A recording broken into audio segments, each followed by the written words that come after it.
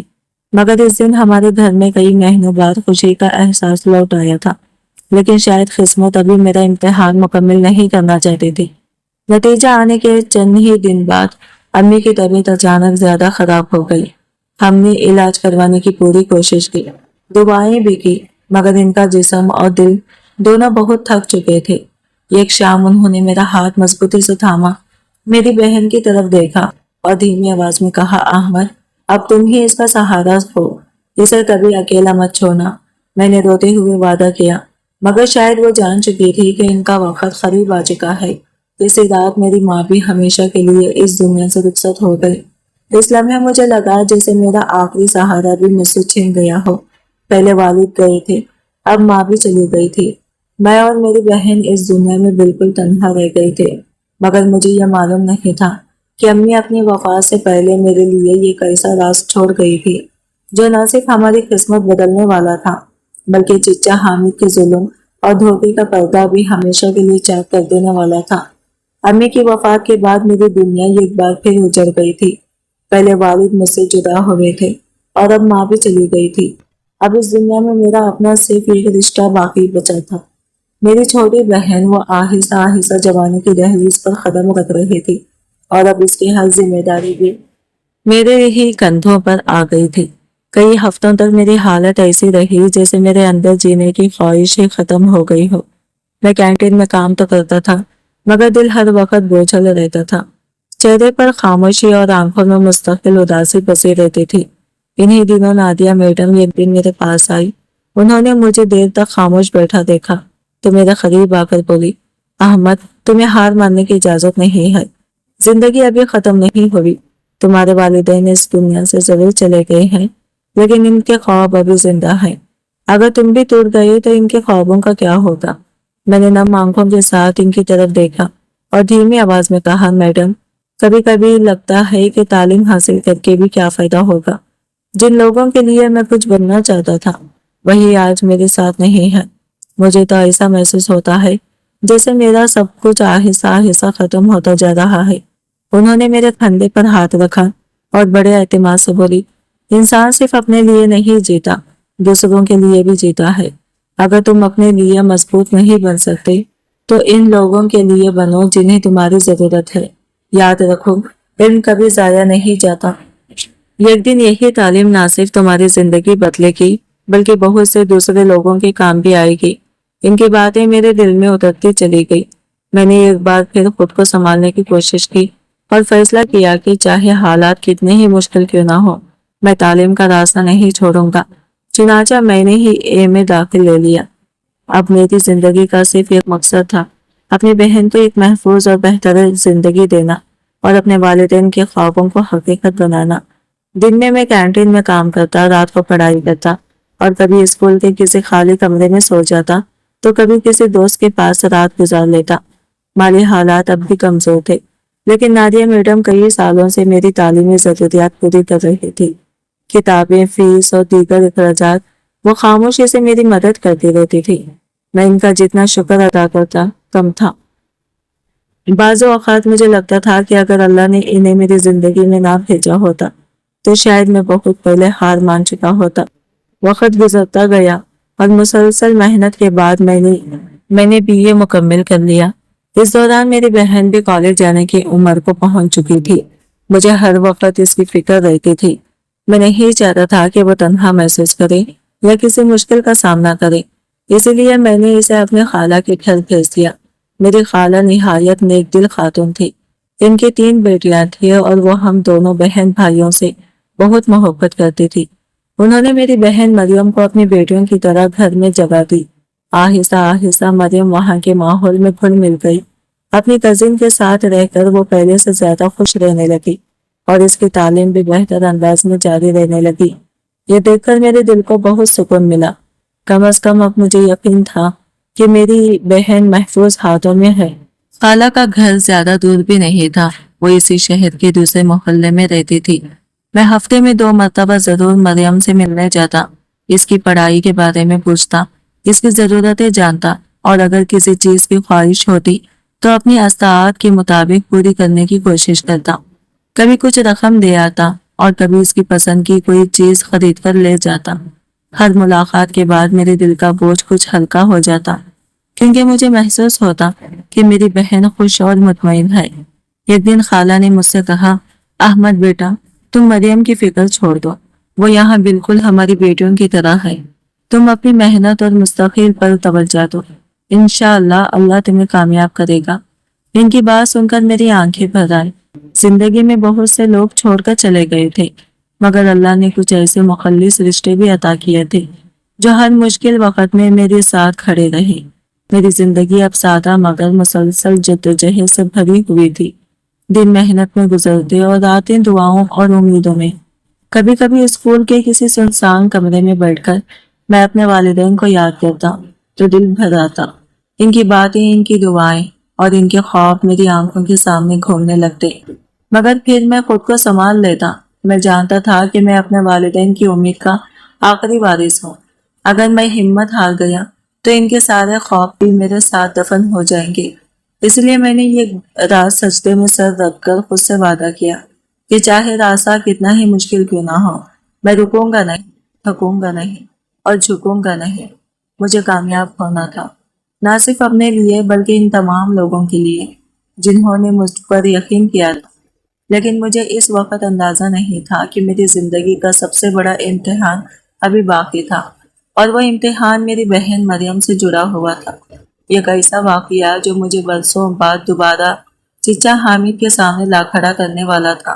میں نے خود سے عہد کر لیا تھا کہ اب چاہے حالات کتنے ہی سخت کیوں نہ ہو جائے، میں ہار نہیں مانوں گا۔ اگر میں رک گیا تو میرے والدین کے خواب ہمیشہ کے لیے ادھورے رہ جائیں گے۔ اسی عزم کے ساتھ میں نے اپنی انگلی منزل کے بارے میں سوچنا شروع کر دیا، اور وہ منزل تھی یمیہ کی تعلیم۔ یہ سفر آسان نہیں تھا، کیونکہ میرے حالات اب بھی ایسے نہیں تھے کہ میں باقاعدہ یونیورسٹی کے فیس اور دیگر اخراجات برداشت کر سکتا۔ جب میں نے اس بارے میں نادیہ میڈم سے بات کی تو انہوں نے فوراً کہا، احمد، اس بار پرائیویٹ تعلیم کافی نہیں ہوگی۔ اگر واقعی آگے بڑھنا چاہتے ہو تو تمہیں ریگولر طالب علم بننا ہوگا۔ یونیورسٹی کا ماحول، اساتذہ اور تجربہ تمہارے مستقبل کے لیے بہت اہم ہے۔ میں نے بے بسی سے مسکرا کر کہا، میڈم، میری حیثیت تو آپ چاہتی ہیں۔ گھر کے اخراجات، بہن کی تعلیم اور اپنی ضروریات پوری کرنا ہی مشکل ہو رہا ہے۔ ریگولر تعلیم کی فیس کہاں سے آئے گی؟ انہوں نے ہمیشہ کی طرح شفقت بھری نگاہوں سے میری طرف دیکھا اور بولی، تم ان باتوں کی فکر چھوڑ دو، تمہارا کام صرف محنت کرنا ہے، باقی انتظام اللہ کرے گا، اور اگر اللہ نے چاہا تو میں بھی تمہارے لیے کوئی راستہ نکال لوں گی۔ چند ہی دن بعد انہوں نے واقعی ایک ایسا انتظام کر دیا جس نے میری زندگی بدل دی۔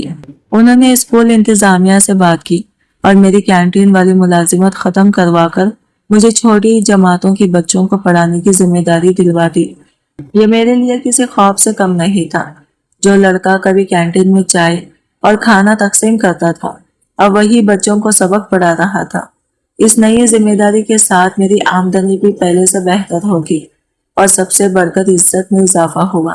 پہلی مرتبہ مجھے محسوس ہوا کہ میری محنت واقعی رنگ لا رہی ہے۔ جب بچے مجھے سر کہہ کر پکارتے تو میرے دل میں ایک عجیب سے خوشی پیدا ہوتی۔ میں جانتا تھا کہ اس مقام تک پہنچنے میں نادیہ میڈم کا سب سے بڑا کردار تھا۔ میں اکثر حیران ہوتا تھا کہ آخر وہ میرے لیے اتنا سب کچھ کیوں کر رہی ہیں۔